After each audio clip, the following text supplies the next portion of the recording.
Hello everybody. Welcome back to Zimco Survival. I'm Brian. Again, like I said in some of my other videos, I'm updating a bunch of the videos that I didn't like. And so today I'm going to be doing an update on my Mora Bushcraft Black. I didn't particularly like that video very much, so I'm going to go ahead and redo it. Now, I'm not going to do batoning because I personally have chewed up the back of my knife trying to do that, and I don't personally believe that you should be batoning with this knife. You can. I'd stick to about 1 inch because you still have to have a bit of the blade left on the back end in order to make it successful without completely chewing up the grip. So we're going to leave that out, but I am going to be doing a feather stick using a toothpick. So there is that. If you can feather stick a toothpick, you can pretty much do whatever with the knife, except baton. Now, so let's go ahead and get to the stats. The knife itself is 9.25 inches long, including the grip. The blade here is 4.25 inches, and the grip is 5 inches. It does not come with the lanyard hole. I drilled that myself. That's possible because this is not a full tang knife. The knife itself is a rat tail. It comes up to about here. So if you want to drill a lanyard hole, you can.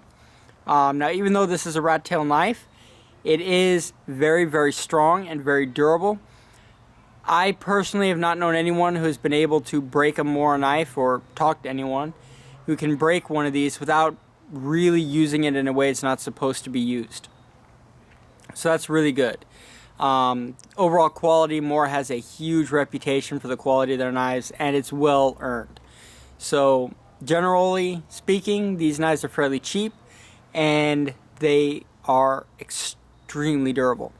Now, this particular version right now on Amazon is selling for $50. Mora has gone up on the price of some of their bushcrafting knives, although the Mora Companion, which is a comparable knife to this, except it's a much thinner spine, is about $10 to $15. So you can get a Mora and the quality of a Mora for the $10 to $15 mark, but you aren't going to get kind of the features that this one has. And let me explain.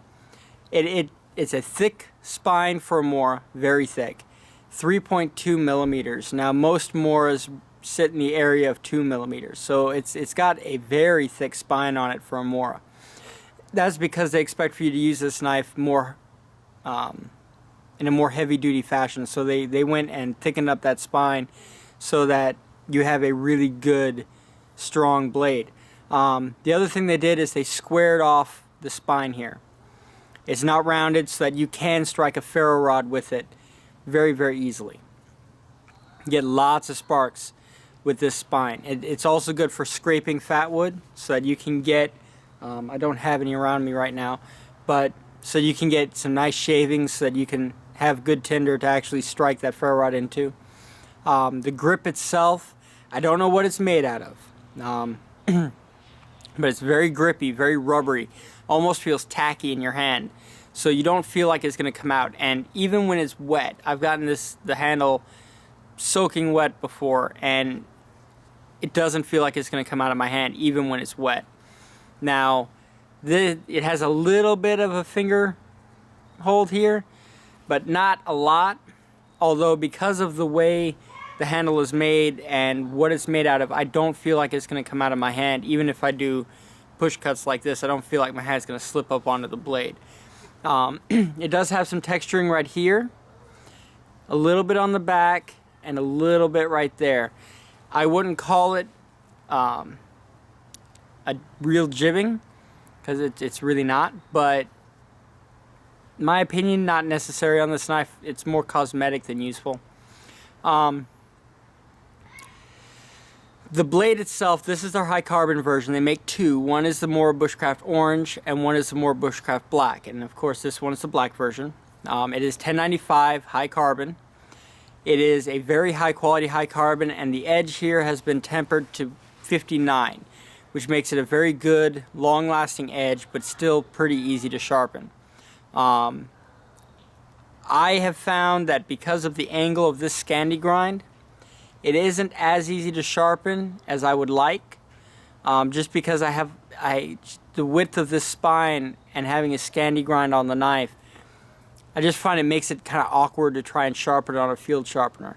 Now, it's still doable. It's still, you know, it's not going to be something you need a rocket scientist for, but it's just not as comfortable as I would like.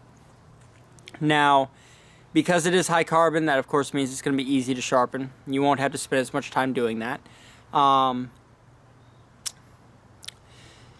It didn't come absolutely razor sharp out of the box, which I find kind of interesting for Mora, because normally they'll come shaving sharp. Mine didn't. And I don't know if that was just a factory defect or if it was all of the Bushcraft line. So I did, as you can see, I've actually used this knife quite a bit, and I've kind of sharpened off the coating here. But I ended up having to sharpen it pretty quickly after I got it to get that really nice razor sharp edge to it. It does come coated, as you can see. This part here is still pretty still on there. But as far as the coating goes, it is a very high quality coating. Although as soon as you sharpen it, the coating will start coming off. It's not it's not the best coating I've seen, but it's not the worst either.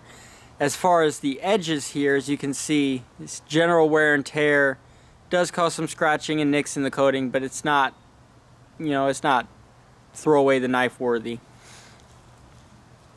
Overall feel in the hand, still the best Mora handle I've ever used. Really feels good in the hand. I love how this knife feels. I have never ended up with a hot spot where, you know, after large amounts of work, my hand is hurt. Never had that happen. Very, very nice knife. $50 worthy? I'd say at $50 you're kind of pushing the limit of what I would pay for this. When you hit the $50 mark, you start running into a classification of other knives that I think can compete with the Mora Bushcraft series. So the price is, I think, right about the top. But it used to be about 35 bucks. That was well worth it. You were getting a deal at that. But the $50 range, I'd still buy it, but I wouldn't be as willing to just click the buy button right away. I'd kind of shop around a little bit and see if they had anything else. So, little message to Mora about your pricing as far as this goes. Now, I'm going to talk about the sheath a little bit, and that's kind of where I have some problems. It is a normal Mora sheath as far as Mora sheath goes. It's just a one-piece plastic sheath. It does come with a removable belt clip here. I took it off because I don't like it. It's supposed to sit here and then swivel so that you can, you know, move it around, but I found it was very tight, and it might as well not have even been a swivel belt loop, so I took it off. And the sheath has seen better days. But retention is good. I don't feel like it's going to come out. It does have a little hole down there at the bottom so that water can drain out. Although if you'll notice, the hole is right here and the actual bottom is right here. So some water can still build up in here and can kind of rust the tip of the knife. So even though it has a hole in it, if you do get this wet, make sure to dry it out because it's not going to completely dry on its own. Overall, still a great knife.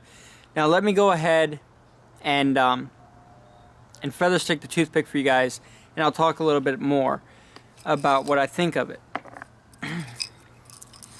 Now, as far as knives go, the Mora Company still makes some of the best knives at the best prices. But like I said, when I went to research the current price before this video, I noticed they raised their price quite a lot. You know, 15 bucks is not a small price jump. And I was kind of surprised at how much they're trying to get for this knife, Now I don't know if it's just, you know, a Christmas thing where they're raising up the price just before Christmas, hoping to get some more money from their extra sales.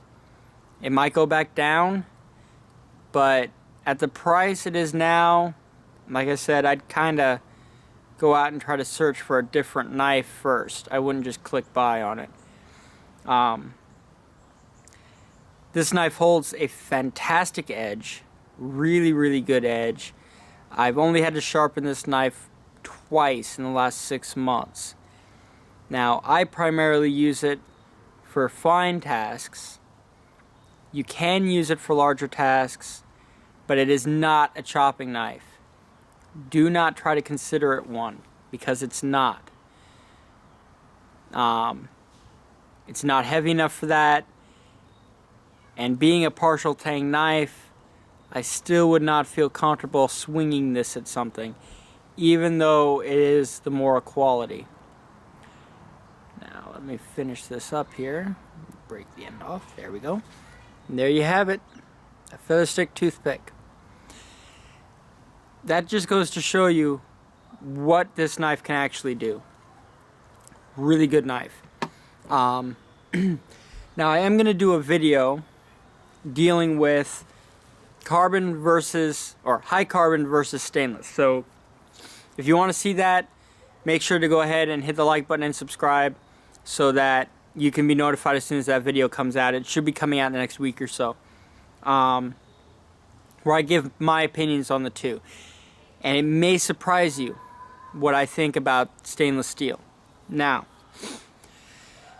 as far as knives go, fantastic knife, really good quality knife. It's a Mora. What do you expect? $50 worthy, on the fence. Can it do any fine tasks? You know, is it going to be capable of making feather sticks and everything else? As you just saw, a resounding yes. Will I baton with this? No. I personally, I got a BK7 that I do all my batoning with. This is my fine task knife. I would not baton with it. I have tried a few times and I chewed up the grip there a little bit. So I'm not gonna mess around with batoning it. I don't think the blade is gonna break if I baton it, but you'll mess up the grip right about here, and I don't want to, you know, keep chewing into that. So I sidelined this as far as batoning goes, and I got the BK7 to replace it. Sheath, good quality sheath. You know, stereotypical Mora stuff. But that's my review. If you like this video, please hit the like button and subscribe. Thank you so much, and please have a great day. Bye-bye.